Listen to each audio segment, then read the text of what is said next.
How to help an addict. The things that every friend and family member should know.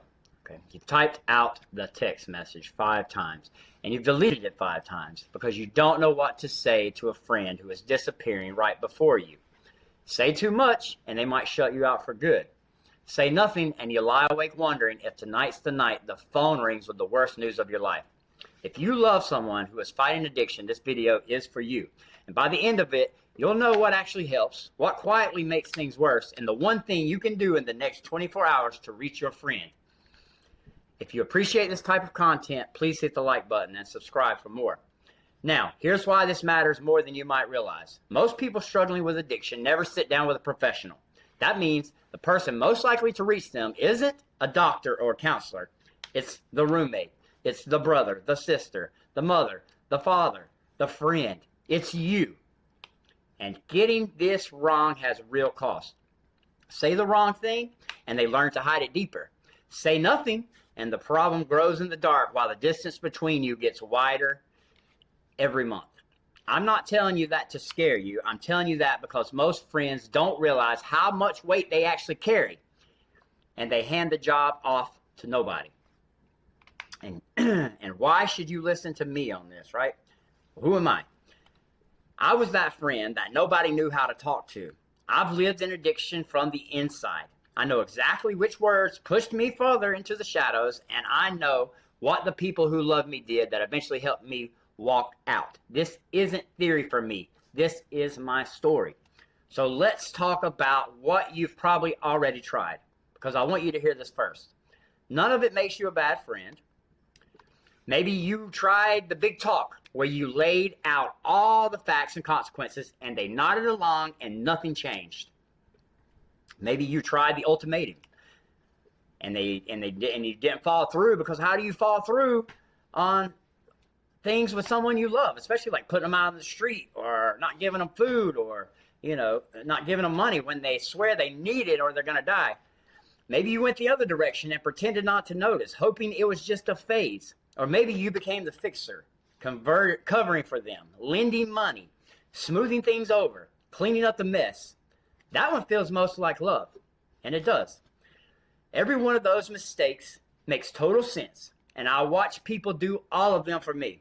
But here's why they don't work. They're all aimed at the addiction, and the addiction is not listening. Lectures produce shame, and shame is fuel for using. Empty ultimatums teach your friend that your words don't mean anything.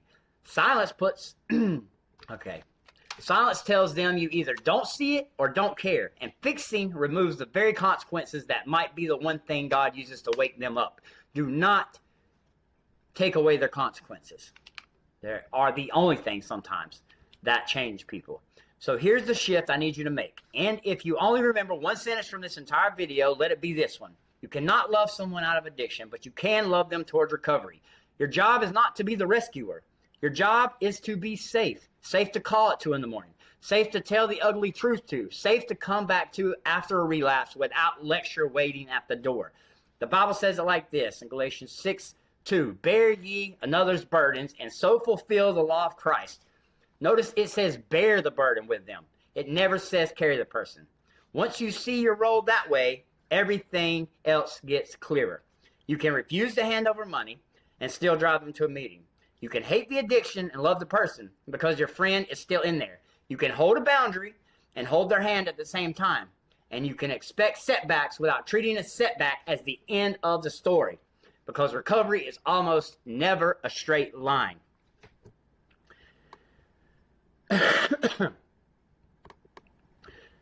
Quick break from the video. If this video is helping you, do me a favor and like it, leave a comment, and subscribe to the channel. It genuinely helps the channel grow so this message can reach more people who need to hear it. And your support is appreciated more than you know. All right, back to it. One more thing you need to know, and this one is for you. You cannot want their recovery more than they do. And you cannot put yourself out for them until there's nothing left for you.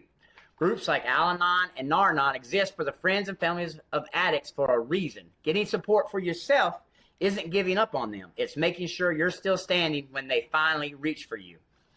So here's what I want you to do, and I want you to do it within the next 24 hours. Send one message. Not a lecture, not a plan, not a question they have to defend themselves against. Just this: I love you. I'm not going anywhere. I'm not angry. And whenever you're ready, I'm ready. That's it. 3 sentences. You're not trying to fix them today. You're opening the door and you're leaving the porch light on. And it is that small thing really worth doing, you might be asking? Is that one little text message really worth doing? And is it going to help in the grand scheme of things? Let me show you the view from the other side, because I've stood on it. Somewhere down the road, there's a phone call where your friend with real clean time behind them tells you that the message you almost didn't send was the thread they were holding on to in their darkest night. I'm alive, free, and talking to you right now because people refuse to give up on me. The cost to you is a moment of discomfort. The cost of silence could be everything. If things are urgent, if your friend is in real danger, the SAMHSA National Helpline is free and confidential 24 hours a day. 1-800-662-4357. Put that number in your phone today. So if you forget everything else I said, remember this: you can carry your friend to freedom, but you can make sure they never walk alone. You can't carry your friend to freedom, but you can make sure they never walk alone. Before you go, I want to be real with you for a second. This channel exists for one reason: to tell the truth about addiction and recovery from somebody who lived it, God at the center of it. No sponsors, no gimmicks, just a road I walked and a hand reaching back for whoever is still on it. If that's a mission you believe in, subscribing is free. It does more for these videos, and it puts these videos in front of one more friend who's typing out that text message right now and deleting it. Your comment might be the exact words a stranger needed to read tonight. So come walk this road with me, please. And if you want to see proof that people really do make it out, I put together a whole playlist of testimonies, real stories of recovery, and you can start watching it by clicking it right here. I love you. I'll see you in the next one, and God bless.